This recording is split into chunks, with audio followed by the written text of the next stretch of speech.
the camera. All right, good. All right, so my ultimate goal is to be a broadcaster for a specific team.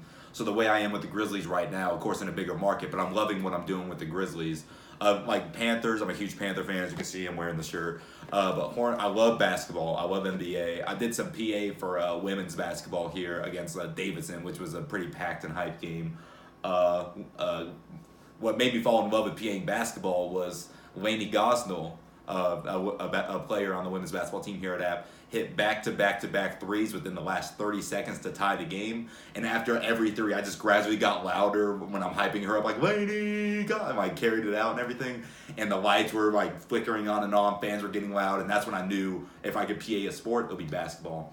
And I would love to do the Charlotte Hornets. That's my favorite basketball team. I know the PA announcer for them right now, Big Pat. He's a cool guy. He's helped me out in the past. But if I had to live in a city, it would totally be Boston. I have no idea why. It just came to me. I love big cities.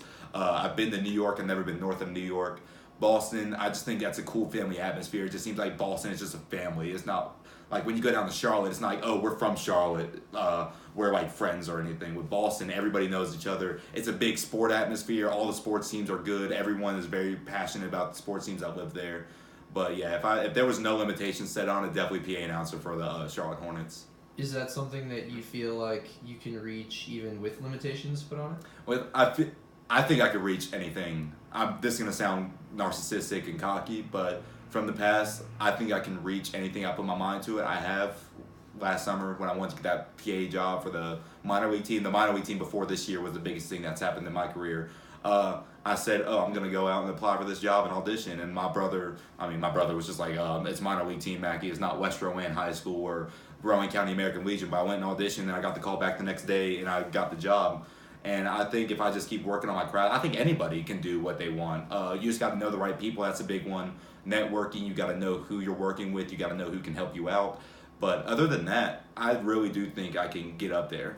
Do you talk about you got to know the right people, and you yourself believe you can get there. How important is it that other people believe that you can get there themselves? It's super important. I tell people I would have never pursued something if no one would have told me after the first game I didn't do a good job. Because why would I take up a spot? I consider myself a thoughtful person, and if I'm not going to fulfill the role to its entirety, to 100%, I'm not going to take up that spot and prevent someone else who can't do that from getting that opportunity. Mm-hmm. So people kept telling me, oh, I like you doing this, I like when you do that, you're doing a good job. So that just fuels me to do better. When someone says, oh, I like when you carry out this word or when you announce that player, I'm going to keep doing it that way and try to add some oomph or gusto onto it. But I think support's 100% biggest thing. Like I said, my mom's one of my huge supporters. I have great friends who have been supporting me nonstop. And then even employers at Chick-fil-A, I got a job announcing for a team because my boss at my Chick-fil-A in my hometown knew the head coach and they needed somebody. So I called a couple games for radio for their baseball team. So it's just knowing people. And you also have to have a good personality. You got to treat people with respect. There's some people that I don't think they know how they're coming off to someone. I don't think I worded that correctly. But you have to know how to treat someone. You got to be very respectful, especially in this business, because this business, you're working with people every day. It's not just you, it's a team, and you got to learn how to work with a team. So would you say that perception is perhaps one of the biggest factors in making or breaking your career? Perception, yeah, because like others' perception, your perception. You have to keep your perceptions real, while at the same time you have to dream, because there's this quote from Modern Family to where it says, "Dreamers need realists so they don't soar too high, but without dreamers, realists will never get off the ground." So you have to find that medium in that spectrum, because if you don't have the perception that you're good at something, then you're not ever going to be good at that, because you have to believe in yourself. And it took me 3 years to believe in myself in broadcasting, to where, like I said, I'm not trying to sound selfish, but I know friends who can't do what I do.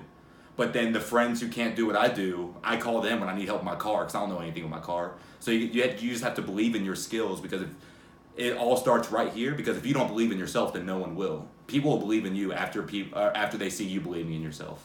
Do you think that at times people are their own worst enemy when it comes to perception? Oh, definitely. With me, it took me a few years to get this, and this helped me in my career. I always got hung up on the mistakes I made. no matter what. If I messed up brutally, like to where it's an obvious mistake and someone calls me out on it, it's like, dang, Mackie, what happened there? I let that get to my head too much. I would let that ruin the rest of the broadcast, or not the rest of it, but a good bit after it, because I'm so caught up on that mistake. You have to know when to let go. You just have to keep moving on, because if you perceive everything as negative, you're never gonna do anything positive. Dude, killed it.